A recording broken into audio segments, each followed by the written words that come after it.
Kisah sukses Kampung Kue, dari nol hingga raup omset puluhan juta.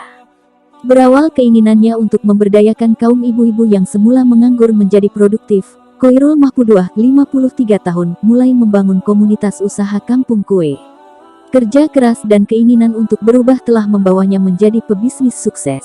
Saat awal mendirikan komunitas Kampung Kue, Mahpuduah dihadapkan dengan kesulitan pembiayaan. Saat itu, semua pendanaan masih keluar dari kantong pribadi Mahpuduah. Kemudian, dia sadar bahwa diperlukan urunan dana dari anggota. Terkumpullah dana sebanyak 150.000 yang berasal dari 3 orang anggota komunitas Kampung Kue.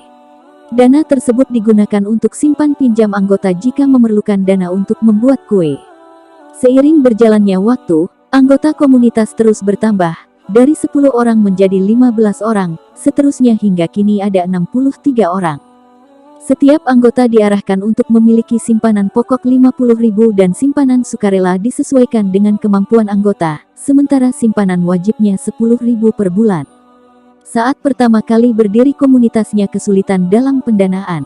Tapi setelah semua perusahaan swasta, BUMN, pemerintah, akademisi mengenal Kampung Kue, akses permodalan pun menjadi lebih mudah termasuk dengan BRI, ujarnya. Untuk omset sendiri, sebelum pandemi perputaran uang per hari dalam komunitas Kampung Kue mampu mencapai 20 juta per hari. Namun, ketika pandemi hanya 10%-nya. Sekitar bulan Juli tahun 2021 ekonomi semakin membaik, akhirnya di tahun 2022 ini Kampung Kue bisa bangkit kembali. Mahpuduah menjelaskan, memang penghasilan setiap anggota berbeda-beda karena pengelolaannya diserahkan ke masing-masing individu. Tapi dengan banyaknya jumlah anggota, dan karakter bisnisnya ibu-ibu itu berbeda-beda, ada yang mempekerjakan karyawan bahkan ada juga yang masih memanfaatkan anggota keluarganya masing-masing untuk membantu membuat kue. Produk kue yang dihasilkan komunitasnya dibagi menjadi 2 jenis yaitu kue basah dan kue kering. Untuk kue basah ada dadar mawar, pisang coklat, dadar gulung, lumpur, pandan fla, puding, onde-onde, muffin, apem, terang bulan, pastel, risoles, pai susu, pai apel, pai susu keju, donat dan masih banyak lainnya. Sementara, produk kue kering terdiri dari almond crispy, kacang, dan cheese stick.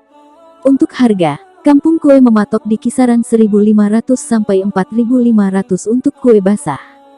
Sementara kue kering mulai dari 15.000 hingga 70.000. Ada kue-kue basah tetapi ada juga kue-kue kering yang dihasilkan di Kampung Kue, dan bisa menjadi oleh-oleh khas Surabaya misalnya almond crispy yang saya produksi itu sudah bisa dijual bisa menembus pasar Singapura melalui Bank Indonesia, katanya. Sebab kue kering itu sifatnya tahan lama dibanding kue basah, sehingga penjualannya bisa sampai ke luar negeri, dan penjualannya hampir ke seluruh wilayah Indonesia.